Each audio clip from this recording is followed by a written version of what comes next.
He went for a parachute jump with his mother, but the device never opened. And there were culprits to point the finger at. And I lost it.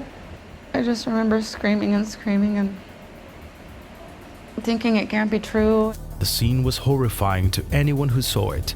A malfunction caused an accident that put all eyes on the site manager.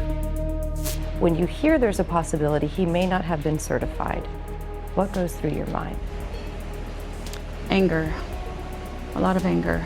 Tyler Turner was a young man with excellent grades, a promising student and a well-liked member of his community. Nerves were running through his body that day in June 2016. He and his friends would celebrate one of their birthdays in the most extreme way they could think of: parachute jumping. It's your first time? First time indeed. Maybe you're a little bit scary? A little bit scary. When I get up there, it's gonna be like, oh gosh, adrenaline's gonna kick in, just let it happen. Accompanied by his mom, Tyler would jump with an instructor who would be in charge of the full parachute deployment. His safety was fully contemplated. However, what was supposed to be a day of fun would end in a horrible tragedy for one incredible reason.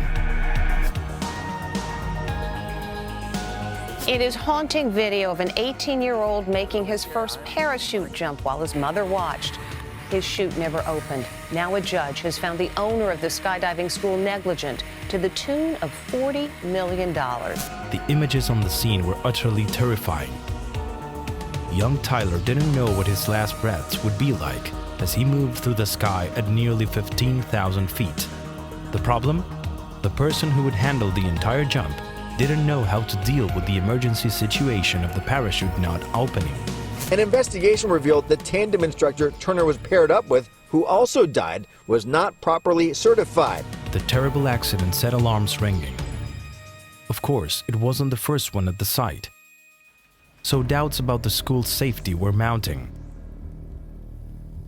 However, in the mind of the owner and administrator of the site, what happened could not have been foreseen. Well, it's an unfortunate situation, but if you see a car wreck, they don't close the freeway. It's unfortunately in this sport, in skiing, in scuba diving, there are fatalities. The reports of negligence grew stronger and stronger.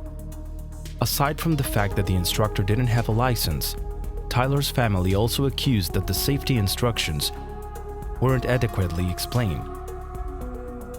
It was like McDonald's, just, get your order and get out. Despite all the shortcomings that were apparent from the start, no one could have predicted that these would be Tyler's last minutes. Excited about his first time skydiving, the young man could only imagine feeling the adrenaline rush. We're gonna make it. Do you ready? I am ready. High five. Let's go to jump. Let's go jump. In the memory of those present, only that sad memory will remain.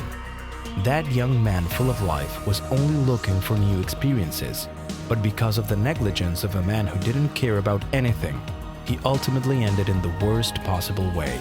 He gave me a hug and he said, "I love you, Mom." And I said, "I love you, son." And he got on the plane. Were those the last words? Yes.